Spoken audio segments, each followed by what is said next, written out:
Welcome to Electrolysis Unplugged, an after-hours chat beyond the probe with Joannie and Stephanie. We're here to dive deep into the world of electrolysis, education, and all things hair removal. Whether you're a seasoned professional or just curious about the art of permanent hair removal, we've got the insights, tips, and fun stories to keep you plugged in. So grab your tools, take a seat, and let's get into it. This is Electrolysis Unplugged, brought to you by the Electrology Education Coalition. Hello. Welcome, everyone. Let's kick this thing off. I know you had a question that came through. Do you want to start with your question? Sure. Yeah. Okay. So I'll read over the situation that I was sent and we can discuss. Yes. Okay. So somebody sent me the following situation. So I have a client who received electrolysis from another electrologist, and she keeps saying that she likes the other practitioner because she said a section under her arm was cleared fast. And she likes that she clears little patches and she can see progress. It burns me out because I'm working hard and her hair is light and the area is dense. I asked her why she doesn't go to her anymore, but she said scheduling conflicts. I found myself trying to convince her that it's working and it takes time and yada, yada, yada. She had the blend and I told her we can do that, but I like to clear with thermolysis. Her hair grows in many directions and I have to change my positioning a lot. I don't do the two-hand technique. She's entitled to her opinion, of course, but it irks me and I'm trying not to take it to heart, but she's starting to feel a bit self-conscious about her work. So I feel like this situation has probably happened, when clients kind of start comparing you to somebody else, and this person does it this way and this person does it that way. And so I guess the question is, and from what she was telling me, this is somebody she's friendly with. So this isn't just like a random person. I don't know if it's a friend. I would maybe not quite go as far as that, but it sounds like it's somebody that she's at least, an acquaintance with. And so she wants to know like how she should approach the situation, how she should talk to her to pretty much, say like, you need to just trust me. And if you can't, then maybe go find someone else type of situation. Oh gosh. You guys are going to hear my opinion on being friendly with clients. I'm friendly with everyone. Okay. Sometimes to a fault, because sometimes people will think that I'm their friend when I'm just a friendly individual.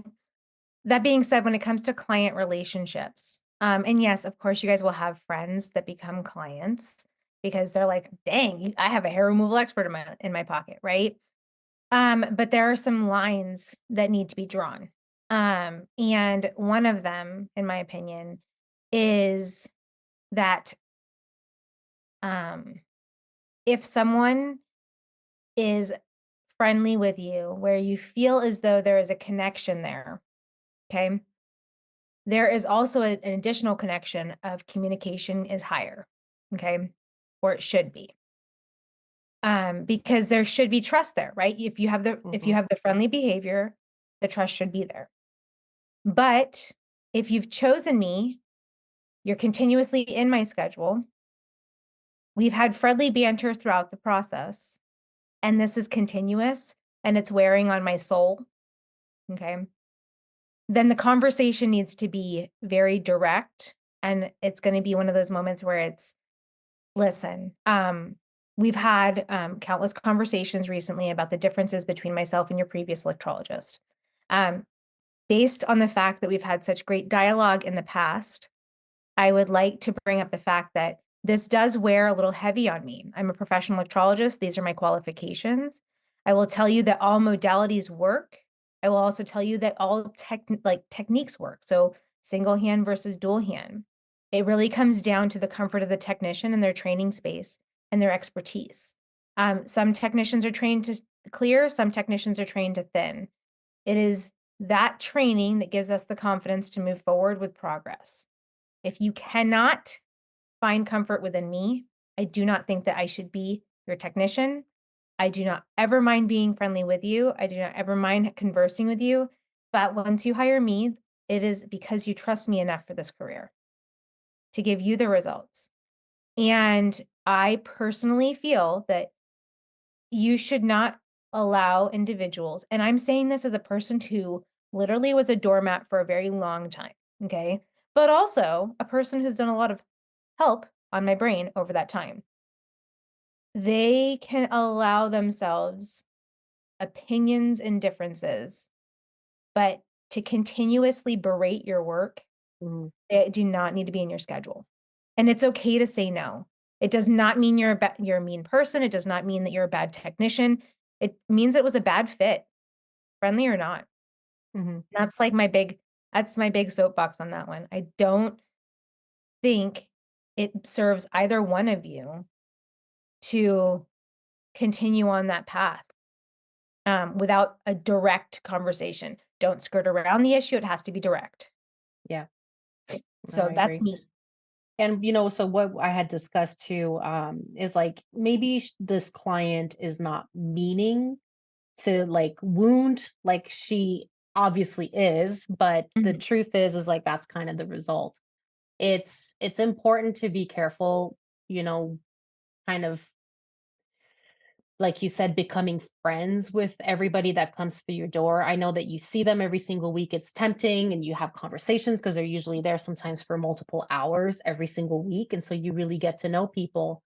But this is still a, a job. It's a professional environment and it makes it a lot harder when you become friends when situations arise. It could be for people asking for discounts too. That's the big oh, yes, that's the other one. Because the minute you Yeah. become their friend, "Oh, I thought we were friends. You charged me the full hour. I arrived 10 minutes late." Oh, you're not gonna, like, let that go? Or it's like you're raising your rates and somebody says, oh well, I've been your client for so long, am I not grandfathered into the initial price or whatever it is. And so it's important to kind of separate friends and like personal life. To You can be friendly with your clients but you're still a business owner. And sometimes it can be harder for women too to kind of set their worth and, increase the rates and do all this stuff. Like that's nothing new. I think most people have heard that at least at some point. But it's important to kind of, like Stephanie said, just to figure out a way to have the conversation where you stay professional Mhm. and you're courteous, so it's Yeah. not about jumping in somebody's face about it. But your point you're trying to get across is that you are the professional, so you know what you're doing. This is Mhm. how I do my work, and it does work, because I have X amount of experience or whatever it is, or I've done this many, you know, this X amount of years on this, doing that or whatever it is. And that, if you don't like it, then you're more than free to go and look elsewhere. But yes, there has to be of like a let me do my work and lay off, because that must be tough. I think Mhm. if every single time a client comes in, they're just kind of like just subtly chipping away or at your confidence and kind And your of, soul. yeah. And that's the thing is, like, there's gonna be it's really hard to be direct, in a society that Hmm. kinda, like, does not do that. Sometimes individuals, don't realize that they're being abrasive Yeah. or, and I would go, like, a step below abrasive. We're not talking about, like, Brillo pad abrasive, we're talking about, like, the green side of the yellow sponge, right? So, like, just enough to, like, just not feel right, okay? So, sometimes it's just a matter of like, I think I might be misunderstanding your tone. It sounds like you're displeased with the service. I would love to be able to talk with you further since we have such great conversations previously. Can we dive into this a little bit more? And it could just be that as a reminder of like, hey, just so you know, what you're saying doesn't sound right, and to my ears. And so can we pause on that for a second? It doesn't even have to go into a full conversation because oh, I didn't mean anything by that. I'm so sorry. I let me ask a different way, right? And, like, Hmm. what if it was a kind thing, right? What if it was true, a truly inquisitive mind? Today, we had a model on the floor, and, my student was working away, um, their table was closest to my station, and so every time the model had a question, I felt their face turn to me, and then they asked a question regarding the process, right? And they're like, so they're asking the technician, and student really wants to be able to do blend. And now here's the deal: as a person who does them all, I don't care that you want to do this outside of this, but it's not going to be the matter of in this classroom, you're not going to say one's better than the other because they all have a time and place. And what you feel most comfortable is what is going to serve your clients best. So as they're talking, she's trying to upsell this client on blend. And the fact is the client has peach fuzz hair. Blend is Yeah. not necessary in this space. And so as we're talking, like I'm hearing this conversation, I feel the client's face turn towards me and they start asking me questions. And so I start explaining those differences and like really going into a detailed consultation about like why we make these decisions and like what are the variables coming into this. And then all of a sudden they're like, I guess this is more customized than I ever realized. And it's like, yes. Yeah. But when you're new, it's so hard to say those things, and sometimes you find that the thing that you like the most is what you wanna, like that's what you wanna keep doing, and so you're gonna say, "Oh, this is the best one for me." Well, or the best one, and instead of saying the best one for me, you just continue saying this is the best. And so if it's what you like to do in your hands, by all means, elevate it, but they shouldn't be berating you to get into another service that you don't feel comfortable in. Yeah. Or if you don't do two-hand technique, it's okay to do one-hand technique. It doesn't that means that the previous electrologist was probably like, "Oh, if it's two-hand technique, it's the only way." Like, I'm telling you right now, like, none of that makes sense, like, when you really start thinking about it. They're all FDA approved for permanent, Yeah. and that's it. So, no one says, "Oh, it's FDA approved for permanent only in X modality if you have one-hand technique." Yeah. Like, nobody's doing that. So, one of the great questions that we get as educators is like, how do you decide like how to price yourself? And how do you like as you're pricing yourself when you first start, what is like how does that turn into essentially like ROI on your investment in school? And when should you change prices to match the skill level? So, Giovanni, if you want to start, I'll totally let you lead on this because I have a second, like a little breakdown that I do for my students when we talk about this, and I was going to jump into that when you are. So the what should you charge, I think, starts with doing a little bit of research into your area and looking at kind of what's being charged around you. Now, if you are an electrologist that has pretty much nobody around you at all, so you're the only one, you kind of have the flexibility to charge what you want. But at the same time, I think that on average, it's about $100 an hour, right? So I've seen less, I've seen more depending on where people are practicing and the how affluent the area is and everything like that. Um, so you kind of have to check what's in your area, and then if you're new and starting out, I would see how you can price yourself competitively, taking into account your experience. And so that sometimes might mean that you kind of are a little bit cheaper than the electrologist that's been set for a long time. But what I've noticed sometimes is that some electrologists that have been around a long time have not increased their prices since the 90s. So if Mhm. that's the case, then it's not feasible for you to come out and charge $65 an hour. I haven't charged that since I started. Right. So, times have evolved and we're not doing that. Um, as far as how you should increase, I think that it's pretty healthy to increase once every 2 years or so. You could do every year. That's perfectly normal. The cost of living goes up every single year, but it's a lot sometimes to like update everything. So if you're not somebody that is like if you print out menus and things like that, then that means you have to change all of your stuff. So Mhm. you do menus, and so it might be more cost effective to do it a little bit less often and maybe do a little bit bigger of a jump. So what I tend to do is every 2 years I do a $5 increase. And that tends to about match the cost of living over like a 2 year increase. And so if you're $100 an hour, then 2 years later you can do 105, and after 2 years later you're 110. And so it moves up at a healthy rate, but you're not outpricing yourself either. I think there's a point where that curve starts to flatten out because I don't think that you can do this for 40 years. Eventually you're going to be completely outpriced. So there's a Mm. point where I think like you might have to start spacing that out even more if you're on the higher end of the range there. Return on investment, I think like most of the time, if you're a business owner, like a sole business owner, the only practitioner, I think that it's pretty common to hover at around a 50%, I think, profit margin. So if you're at the end, let's say like we can even break it down to the 1 hour rate. If you're $100 an hour, when you're done at the end of the month and you've paid your rent, you've paid your internet, you've paid your supplies, you've paid electricity and all these things, it's like you're left with maybe about $40 to $50 per $100 that you've received. Mhm. I think it's been pretty much kind of around there. So most people with expenses and everything put into it, if you brought in $100,000 for the year, you're probably going to be putting that your profit on that is maybe 40 to 50K. Mhm. And the rest is going to be, expenses and things like that. So Yes. that will lower. Obviously, if you have employees, they're going to eat away at those profits. But it's profits. I always say that it's profits that I wouldn't make anyway because I only have two hands. And so there's only so much I can do.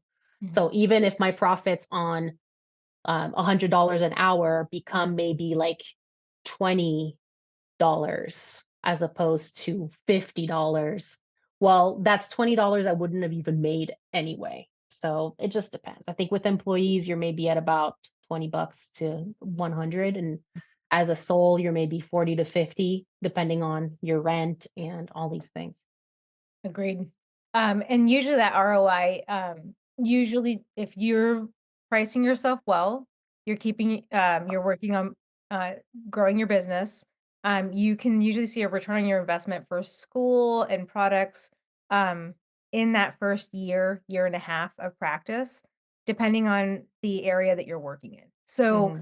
if you're in a very small town, but you spent 40,000 getting your business up and going, it's gonna take you a little bit longer, to drive clients into your chair, just because the sheer volume of people in your area is gonna be lower. And that's what I'm saying, small town, right? But if you're in a large town, like, let's say 20,000 to, um, 100,000, you're gonna make it faster. And if you're in a town that's 100,000 to 500,000, it's gonna be faster, because you have more people per capita that you can advertise to. There are some items that I tell my students are reminders. When you go to school, you obviously have your cost of schooling, which on average in the States runs between like about 10,000 to 14,000, depending on the size of the program. And then like if there's additionals that you have to worry about, like cost of like housing and that kind of stuff. And housing is almost, especially if you're moving to an area, housing can cost you anywhere between 1,000 to 2,000 a month if you're finding like a short-term rental, and it can cost you if you're doing like an Airbnb to a hotel. I know that like I don't know if you guys have this, but like I negotiated rates with some like local hotels. It's usually about like 120 per day, but like it ends up being like for a 5-day school week, it's about $550 a week for, lodging. And then, the cool thing is then you rack up hotel points so that when you're done with school, you're like, "I'm gonna go take myself on a vacation." But, like, there's also Airbnbs that will match those prices, so we have people in town that, like, are really eager to fill, their spare rooms up or their tiny homes up or their second house up, and those are ways that you're gonna be able to have that. So you have to think, like, when you're thinking about school, you're also thinking about lodging, and most schools don't have the ability to lodge their students, and that's because, like, we're electrology schools, there's no dorms, right? Yeah, Sometimes you can find too people in the small. area that have previously trained with you or that know you that, like, wanna rent out a spare room, that kinda stuff. Absolutely, but then you have additional things to think about, like, where you might have that cost savings, you might now be staying with somebody you don't know, right? Or splitting lodging with an additional student that you don't know. You gotta hope that you're gonna get along well with each other and that kinda stuff. So, there are things that you have to think about outside of schooling as well. Costs outside of school, you're gonna think about your, magnification. Are you wearing, like, custom loops? Are you wearing ones off of the internet, that are, like, binocular style?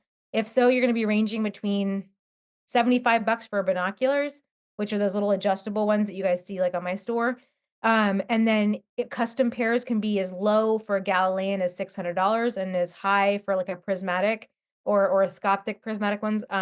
You're talking $3,500 is for like that plus a light system. Machines, you're going to range between 4,000 to 11 or 12,000 for a machine. And that's can you get ones less than that? Yes, but especially right now because there's such a scarcity in electrolysis machines, um, you're gonna probably pay even for a used machine what the person would have paid originally, even if it's within a couple years. It's because it's hard to come by them right It's now. supply and demand. Supply Remember. and demand. Like here in the Pacific Northwest, we see people range between 100 to $150 an hour.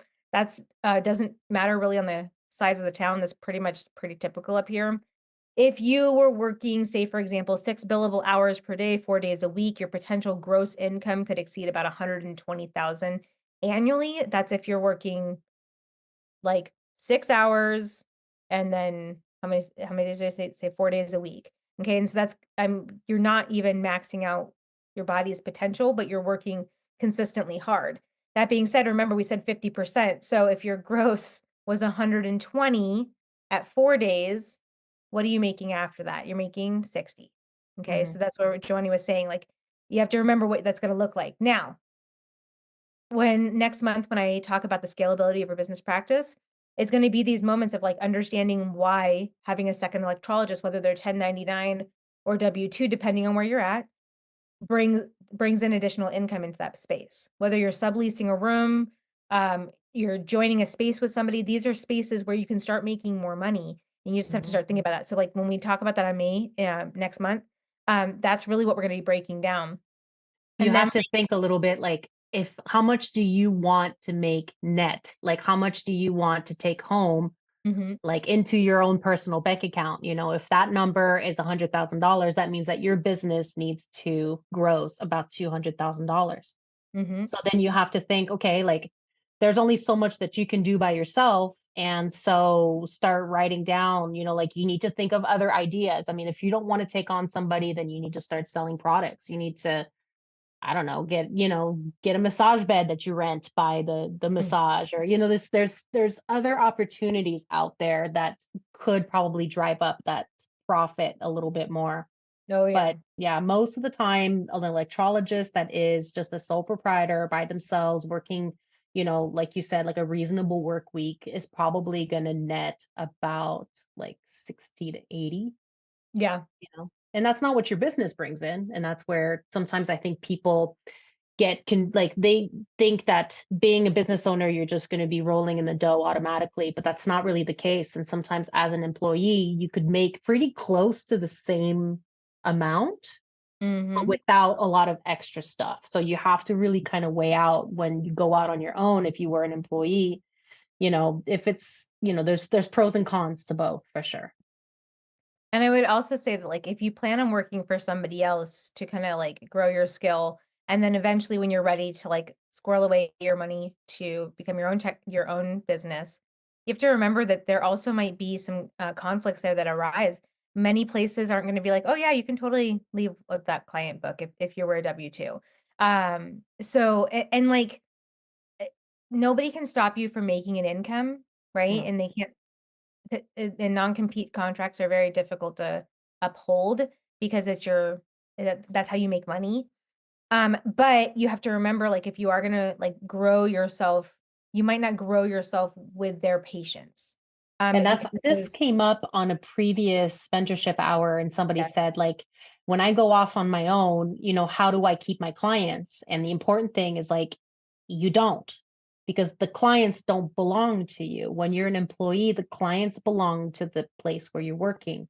Yeah. And so it's actually, very unprofessional if you try to weasel away with the clients that come and see you. Now, if they find you independently, because clients might, that's a Mhm. different situation, but you shouldn't be handing out business cards, saying, I'm going to be open in my own place, jump over here, because that's pretty unprofessional. Yeah, and we see it and, like, I mean, in all the years that I've been teaching and, managing, a practice, I see it, like, I know when someone's about to leave, and you Yeah. see the shift and that kinda stuff, And, there's just great conversation to have. It's like, do you have a plan when you leave here?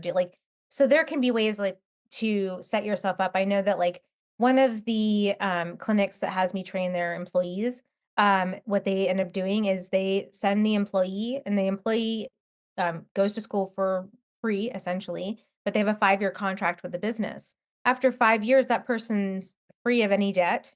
They have the skill that they're going to have, but those clients are still theirs, right? And so you have to, like, think about, like, what does that actually look like? And those are just conversations that you end up having, with yourself as you're planning your, journey in becoming an electrologist, and the conversations as a business owner that you plan on having with employees, and as an employee that you might end up having with a person that you work for. Your employer, could be very open to, like, "Oh, yeah, like, I need work with you in this space for this long." Any client, and you can have things where it's like you bring this client in, and that's definitely your client, and you can determine the difference. But if they're bringing in the clients for you, that's their clients. There is ways to go about it, where you have to do more checking in with each other, so that you can do that kind of growth pattern. And there's employers, and I'm one of these, like, where I'm like, listen, if you can give me 3 solid years here at this office, when you leave here, I will make sure that we elevate your departure. But we need to have that together, right? And so I think that's really important. Mhm. Um, okay, so the other part, like cost range, when should you be changing those prices? When you said every 2 years, I do every 2 years as well. I used to do $2.50 and per Yeah, every 50 2 cents. years. That's horrible. Yeah. It was the worst. It was like we did it for like 2 or 3 years or 2 or 3 cycles, and I was like, "I don't wanna do change." No. Yeah, that's I your just people that don't. pay in cash, you're Yeah, gonna start accumulating a bunch of change. That's yeah, that's yeah. annoying. Make your life easy when you do change that price, that you know that it's easy to make change, because Yeah. nothing stinks more than having to hand somebody back change out of a cash register. Like, please, Yeah. no. Um, what are key things to keep in mind when choosing a location, good and bad? Yes. Accessibility. I think that it's important to be close to maybe like freeway exits. Like, Mhm, don't have people drive 20 minutes off the freeway trying to find you, because I think that that's not as pleasant. And another thing, and this one always kind of cracks me up, is like you have to think about the type, like how clients are coming into your office. And so when you're doing electrolysis and you're working on people's faces, they often come with numbing cream on their face and cellophane on.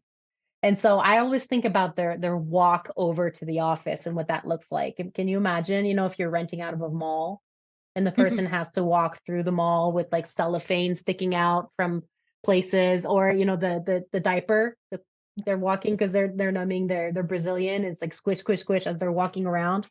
So I think that like at least the illusion of a little bit more privacy sometimes to your entry is probably going to be another one that might be important. And then parking.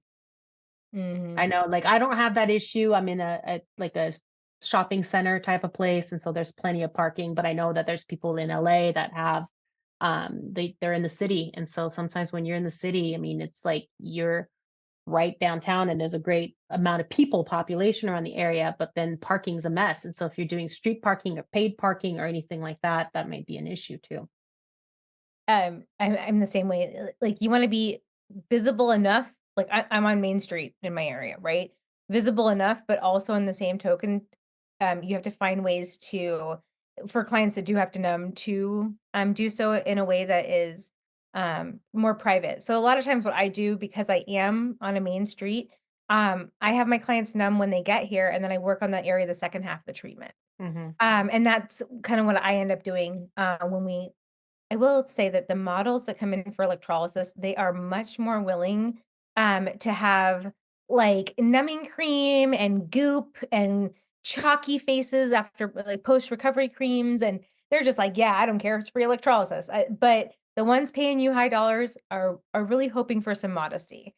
The parking for us, um, we have a lot of small parking lots around us. I will say that there are times in the day where those parking lots, it's usually lunchtime, that is chaos. So my midday people tend to have a hard time parking, and I will say that that's a little bit of a struggle, and that's with multiple parking lots around us, and we have a train station next to us, so that's a big thing. We positioned our place, in a town called Centralia because it was halfway between Portland and Seattle, and what was really nice is there is a train that's behind the office, that you can get on in, Seattle, pop down, about an hour later, they hop off the train, walk right into my office, and they're good to go, and then get back right onto it, and it's like $45 for them to take that round trip. Huge, like, savings for them, but their car gets left up at the station, okay, until they get back, and you have to find, like, little things to make it easier. So if you're on a rail, if you're on a train, um, or like a bus line, you are gonna see those things as well. Today, we want to shine some light on some of our amazing partners who are helping shape the future of electrology education, services, distribution, and so much more. We're thrilled to have such amazing partners and supporters. Whether you're just starting out or a seasoned professional, these vendors and schools have what you need to succeed. Hey everyone, Stephanie here with Electrolysis Unplugged. Today we are talking about the Maryland Electrolysis Education Center. Dreaming of a career in permanent hair removal? MEEC is here to turn your dream into reality. MEEC offers a 650-hour hybrid program. That means part online and part in person, designed for your busy life. And get this, it's fully approved by the Maryland Higher Education Commission and the Maryland Board of Nursing Electrology Practice Committee. Graduate with confidence knowing that you're prepped and ready to sit for your Maryland Electrology licensure exams. Start your journey today by visiting mdelectrolysiseducation.com. Shoot an email over to director@mdelectrolysiseducation.com or call 240-280-8124 to learn more. That's Maryland Electrolysis Education Center, where your future in electrology begins. Hey there, electrologists. My name is Hazel Bloom. I'm a life coach for the LGBTQIA+ community and its allies.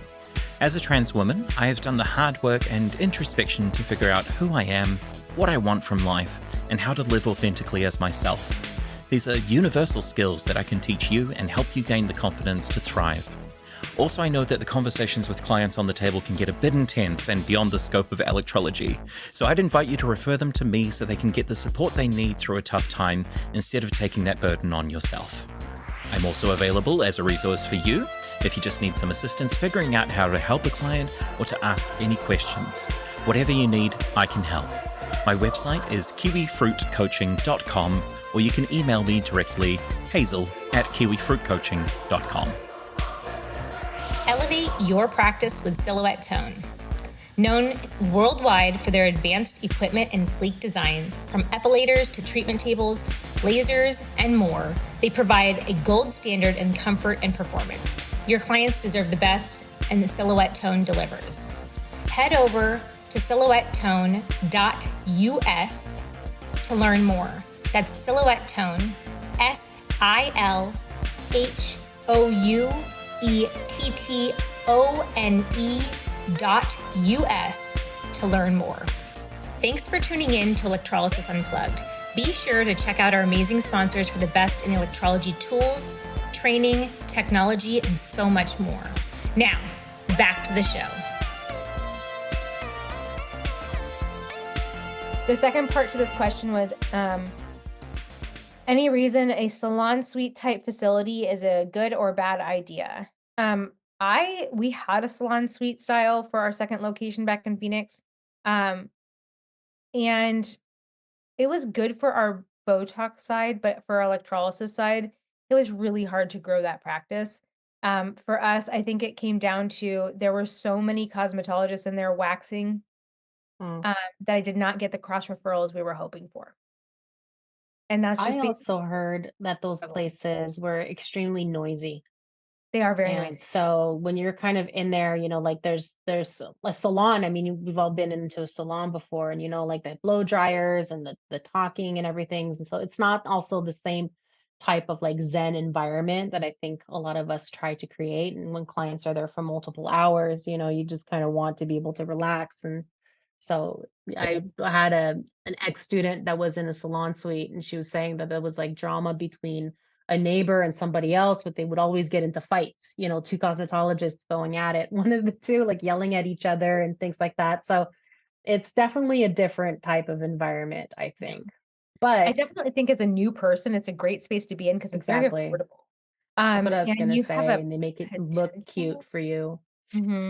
And you have like that's a potential of having cross referrals, but if the majority of technicians in there are waxing services, your cross referrals end up going down because most of those people um aren't ready to throw you their patients. Mhm. Like their clients, I should say, because I mean, that's their livelihood too. So that was a big struggle for us. Hair side of things, we ended up with a pretty quiet suite where our spot That's good. was, but um, there was one spot we were hoping for. It was a little bit larger, and the whole reason we didn't choose it is the guy that was the cosmetologist in there incredibly crass all day long, incredibly loud over his blow dryer. So, like, not only was he, like, saying inappropriate things that I was like, "Oh god," but it was, like, how loud he was saying it over the top of the blow dryer, and, like, I mean, just every cosmetologist walked up to his spot, and, like, they would have these, like, long conversations with their buddy, and I we were far enough away that it wasn't an issue when we were inside the room, but you had to, like, if I had been 2 suites closer to him, I probably would have lost my mind. So, Another thing that I heard about salon suites that might be like if you're considering one, that might be maybe an impediment to that is that most of the time they don't let you share your room. mm-mm, So if you are the one on the lease, then you are the only one that's really allowed to be in there. And so if you were hoping to maybe like work with someone else later on, you mm, wouldn't be able to just give them a copy of the key and say, use it when I'm not there. mm. So I think that ends up costing more, right? If you could like they have to be added to the lease and there might have to be something else with it, but that kind of limits a little bit your business because, if you were thinking of taking on somebody else and increasing profitability, then that kind of limits you there. So that's another We thing to think trusted somebody about. with the key, um, to let the owner in when we weren't there, and we had a sizable amount of product go missing, like, a sizable amount.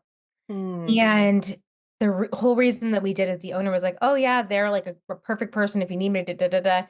And then it was like our word against theirs. That was a really hard one for us. Um, but I mean that could be anybody, right? I mean, sure. giving your key out if you don't if you don't know if you don't cover your assets, you're gonna have a problem. And that's suites are not. Now, aesthetically, suites are beautiful. Hmm. Um, in the They usually halls, have laundry on site that you have can use. So, yeah. so yeah, there's some Um, perks. Do we have people in here that have salon suites right now that kind of want to? I'm in a salon suite. yeah, how are you liking it? I like it. That's where I first started out, and I've gone to a bigger room within the place, and all I pay for is my weekly rent. That's it. Yeah, Oh, heck, that's awesome. I guess that's a big perk. That's true because That's a huge internet's perk. included, water, Yeah, electricity's included. So yeah, those are three things that are each like about everything's $100 there, a month. and where my room is, it's like right by the exterior back entrance, and so people can park there, and it's pretty essentially located with free parking. So, and then I have a That's bathroom huge. right across from my door. And that's how I look at this is like, did I have a bad experience in one? I didn't have a great experience in one for sure. But my hair girl for years and years was in that same spot and thriving, thriving business. So I know that like if you find the right little niche, you're going to be golden, right? But you got to make sure like you found like that sweet spot in the back half of the place where you have the bathrooms nearby, you have parking nearby, you have like all your amenities minus the rent. I mean, like that's huge in there. Can I, because you're in Colorado, right? Hmm. Can I ask what rent averages in the suites there? So in the beginning in 2020, I started at 249 a week. Okay. And I think the first 7 weeks were free. And then it was weird with COVID because there was more free time on top of that. Hmm. And then it's gone up like in $10 increments. Now I'm in a different room, which is better. It's about the same size, but it's more soundproof. So there's Okay. not like as many hair dryers and voices I'm talking over. And so I'm currently paying 309 per week. Oh, that's amazing. Yeah. And that's all in. And the rental policy also includes insurance. And Mm, like I've seen the actual insurance documentation and it says that like electrolysis equipment is covered. That's amazing. also property insurance. Nice. Mhm. That's fantastic. I definitely, when I look back at our spot, I think another reason that we didn't have as much noise is our spot had floor to ceiling walls, but the Mm, corner spots were open. Mm. And so you'd hear a lot of projection. So when you're looking at those spots, see how those, like, do you have the drop ceilings? Is it floor to ceiling wall? That will factor into the noise control of that room. yeah. Also, a lot of them have really beautiful glass panel doors. You want to make sure that's something that you can cover pretty easily so that when you're doing like intimate areas that you're Yeah. not, displaying that in the public. Um, those are all really important in there. No, thank you so much for sharing that with us. I always know that sharing, expenses kind of can be an uncomfortable place for some people. So I really appreciate that. That can help other Well, people. I mean, the average price home in this area is like $1 million. Like I Yeah. saw one listed on Zillow. It's a fixer upper for 800. Oh my, where are you in Colorado? I'm in Boulder, Colorado. Okay. I have Denver. family Yeah. in that's very expensive there too. Yeah. Um, so it's so funny. We answered this one earlier. If you start working for someone, how do you keep your clients when you're on your own business? You don't. Um, that's already been answered. Stephanie jumped ahead. Um, what's the one thing you found that has helped you get positive reviews? I think it asking goes a long way and how you ask. But I think that if you just ask your clients to share online, most of them, that's going to be a good way to beef that up. Um, I think you can also maybe run like a little promotion with reviews. And I know that you can't ask like pretty much like if you don't give me a 5 star, I would rather you don't bother. But at the same time, you could say something like, if you've been happy with your services, I would love for you to share, your experience with the world. And so with every place where you post, I'll give you 10% off, a session. So if they have a review on Google, then you can give them 10% off on a session. Then if they do one on Facebook, if they do one, who else? Yelp, excuse me, any of these different places, then they can give them a good discount and more than one time. But at the same time, you're kind of, saying like, if you're happy with what I do, so that kind of insinuates too, like that you're looking for good reviews. And I would be surprised if somebody would give you a bad review and then come in for a discount. That would be interesting. Uh, I mean, a bad review could result in a discount. How do I make you Of happy their again? of their presence in your Right. office. Yeah. A lot of times I'll tell my patients, like, if you're happy with the work they've done, a Google review is better than a gratuity will ever be, Mm, because it tells the rest of the world that you like me a lot. Gratuity is awesome, but really what it comes down to is I really love the word to get spread. yeah. Um, when people are unhappy. So sometimes I'm like, if there's ever anything that we can change about the services that you received today, I would love to know that in person. That way, we can create a space where you have the opportunity to either have that change, or we can find out why we have not met those expectations appropriately. Because sometimes, like, why they're unhappy is because they simply didn't listen during a consultation, right? And so we Yeah. need to like revisit that, right? And other times they're unhappy because they just didn't expect downtime. They didn't like there's little things like that. And other Yeah. times they're just unhappy because they're unhappy people. And sometimes they just need someone to complain to for a minute. And Yeah. I've found that a lot of the situations are fixable when you Yep. have the conversation. And there's usually a way to, this is the service industry. And so that means that there is going to be, you have to have some flexibility with people's personalities and little quirks and all of these things. And so when somebody would say that they were unhappy with something, it's important to acknowledge that this is a valid concern that they have, and then see if you're able to fix a situation in the way that could make both of you happy. Like, I'm not an advocate of the customer's always right type of situation. I really don't believe that the customer's always right. Actually, the customer is probably mostly wrong. But what happens though is that there's usually something that you can do that isn't too much of a give from me, that then makes them happy, and then you can continue forward. So I'm looking for a little bit of a compromise sometimes. So I would say the biggest part about it is conversation. I mean, like, really, it in the big part of it.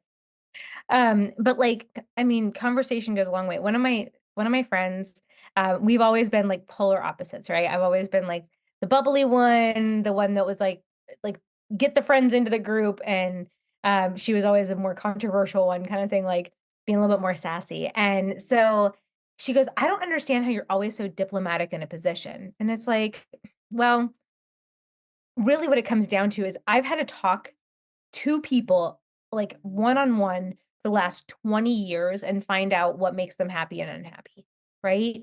And it comes down to listening. And so sometimes I just need you to talk it through so that you can feel heard, because and when someone is talking, you have to listen, right? So that you're not just like ahhing them, because they're not going to feel heard.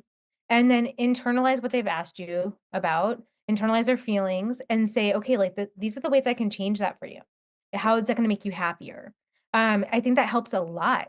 And so as long as you can have those open lines of communication, as long as you're finding ways to bridge those gaps, diplomacy does work usually in those spaces, right? And so I'm in my Greta, who does my contracting work at the office for electrolysis, she cracks me up because she's like, I can hear customer service Stephanie come out in an unhappy person. Like if someone's like doesn't like the fact that they got a bill because of insurance or whatever like that, it like customer service Stephanie is there. And you usually see customer service Stephanie in an email, okay? Because it's like that's my professional side. And then you see goofy Stephanie once you get to know me. But goofy Stephanie comes back to customer service Stephanie the minute you need something from me. And you have to be able to adapt to that. I have one thing to add about reviews. Yes. I wait until they start bragging to me about how much this is changing their lives. They start telling me, oh, I was having a conversation, or like this lady yesterday, she said, can I just tell you how painful this isn't? And she was like, this is like nothing. And I was like, I think I'd like to have that as a quotable in one of my Google reviews. She's like, oh, I've been meaning to give you a review anyway. I was like, yeah, people would love to hear about that specific aspect of your experience. Yeah, no, it's true. You catch them when they're kind of on a high, and then that encourages them to go online. If they can follow through, at least you know that it's going to be a positive and informative review, right? So you want somebody to go on and like actually say something too. But yeah, I think that, Multiple offering, times. huh? It takes multiple times. It does. Yeah. Some people are not very quick with it. I have a little QR code. And so in the office, sometimes if you kind of have it up and just, bring it up, but incentives work, so that's why like the discount would be a good way to kind of incentivize people leaving reviews, and then leaving reviews in more than one space too. If that's, if you're somebody that doesn't mind doing little discounts here and there. I mean, however you found me and however you know to find me, I want a review there. Mhm. For sure. I think the last question of the day, and this one's probably a little bit more um uh, detailed, so it might be a two-parter. Um, it was a very simple question. It says, "How do you protect your business?" And when that was asked, I saw like kind of like the surrounding question that was with it. Um, this person's worried about the bad reviews. They're worried about the people who are willing to dox you online or make you feel like um, that they're coming after you. And I think that that's a thing that a lot of us, especially when we're going into business for ourselves, with all that you invested in yourself, becoming the electrologist you are today, it is a fear that a lot of people have. And the internet is a very scary place for angry people. And so it's valid to ask this. For myself, how I protect my business is I show up as authentically as I can be in all the spaces that I would advertise in, because who I want attracted to my table is somebody that likes me for me. Mhm. Um, we're all kick butt electrologists, right? Everyone that's on here, we're doing our absolute best with the skills that we've learned or the skills that we're learning to become that person, right?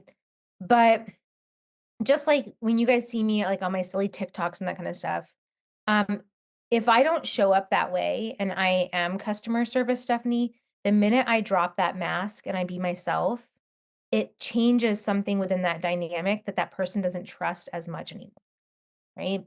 And that's not to say that like earlier when I was saying like I can lock it down, I can be customer service side of me. Absolutely. But they've already understood that like that side is like, hey, I hear you. I don't have to be a goofball all the time. I don't have to be the dancing electrologist all the time or whatever. That is the way that got you into this door to find me as a person, because you have to spend the next year and a half to 3 years on average with me. And I want you to be here. And I want you to want to be here. So protecting your business as a starting point is just ideally being yourself. I think that that's a foundation for me.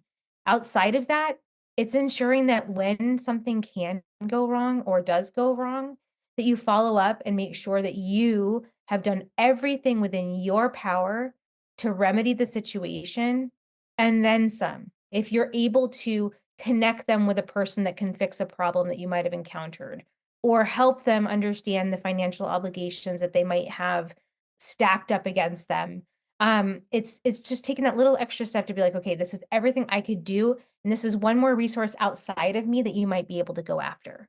Okay. And those are two things that I think that have helped me a lot in protecting my business. Also, the last one is when I have someone that doesn't want to be there, I don't beg them to stay. No. Um, it's it's never gonna serve you to serve somebody that doesn't like you. And I don't mean like you as a person in general. Obviously, that's what I was saying, like, you need to be yourself, so they do like you. But I'm just saying that, like, they don't like the way you talk. They don't like the way you zap. Like the first person of the day, right? That was asking that question. Um, that's you don't get to stay in my schedule. And it's not to be mean, it's to be straightforward. I don't think that we're a good fit, and that's it.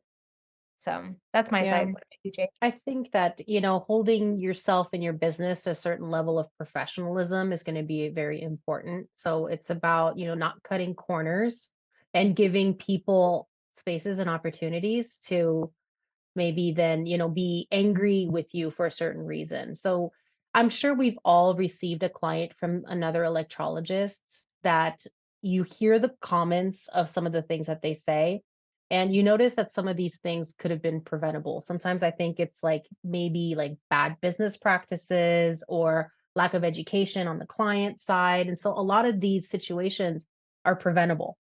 And so you have to hold yourself to a pretty high standard. That's cleanliness. I've heard of somebody was complaining about an electrologist that, what did she do? She scratched her ear with her glove, so like weird stuff. But, it's just kind of like the client noticed and the client left. So that could have easily been a negative review. Or, the electrologists kind of being rude, or, even if you don't get along with somebody, you have to be customer service. You have to put a smile on your face. You have to try to resolve the situation, not be a doormat. but try to find a compromise to the best of your ability. And that's a skill that has to be learned sometimes, especially in the beginning when you're starting out in this type of field. And if situations do happen, so like bad reviews, for example, that's going to be the most simple one. Um, it's not as often as maybe this question tends to lead. Maybe there's a little bit of irrational fear with Mhm. this person posing this question, because Yep. it's a scary thing. And I think that the first bad review you get, you're probably not going to sleep. But the truth is like, and you'll get more of those. You open yourself to these types of situations more when you grow your business. When it's just you and you have control over everything and how things are done, it's easier to make sure that things are done correctly and to make sure that the clients that come in are happy, and in like insert other thing. But when you start getting employees and somebody that does things differently and somebody that might not care for your business as much as you do, and they start cutting corners in certain places, that tends to open you up for a little bit more liability in a lot of different ways. And so one of the liabilities could be negative reviews, for example.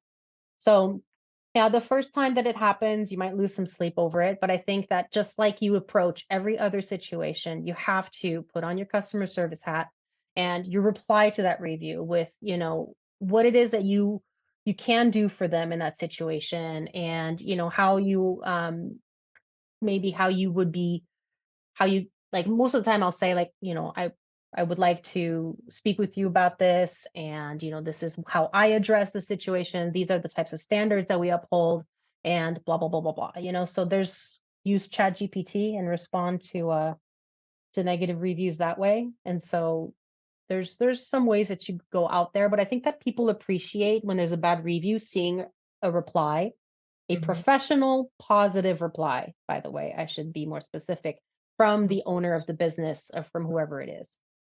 We have Just, a company here that their owner is a little unhinged. It's not an electrologist. It's just a family business. Um, and the owner just goes on there and like trolls yeah.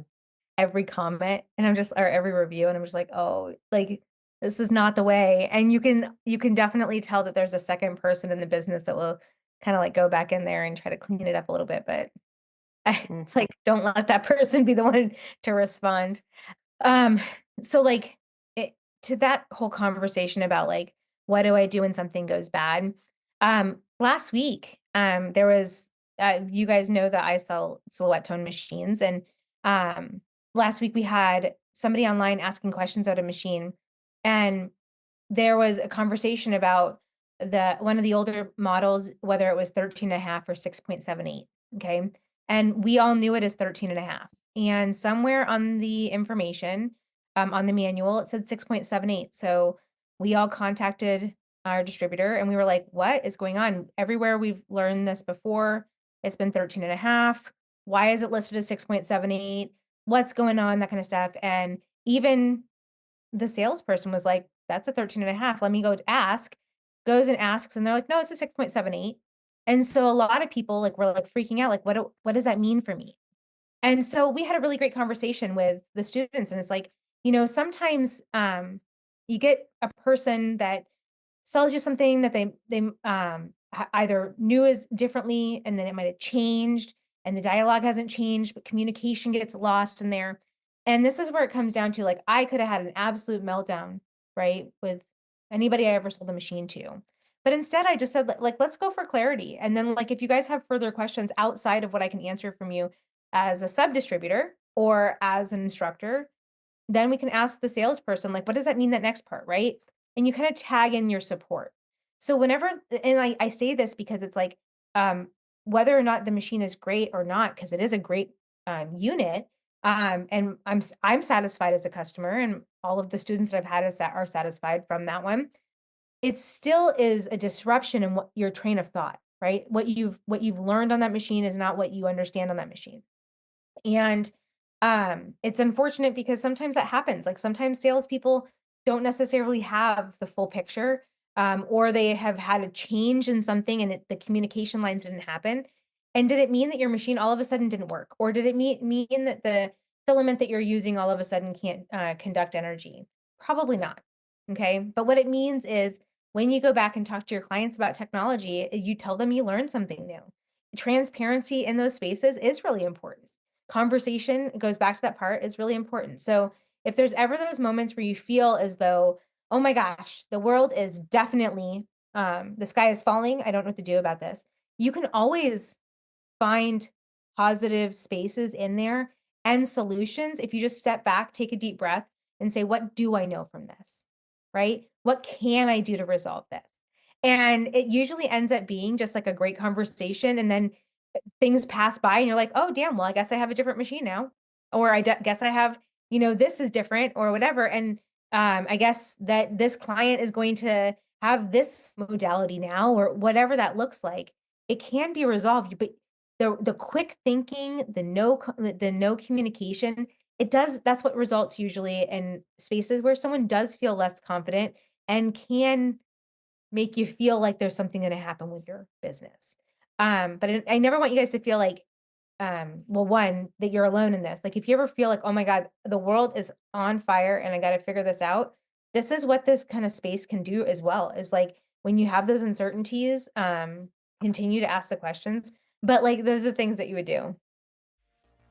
Does anybody else have anything before we leave? Okay. We'll see you next week. Yeah. Thank you. Thank Thank for you. coming. Have a good Bye. night. Bye. Bye, everyone. Thanks for being here tonight. Bye.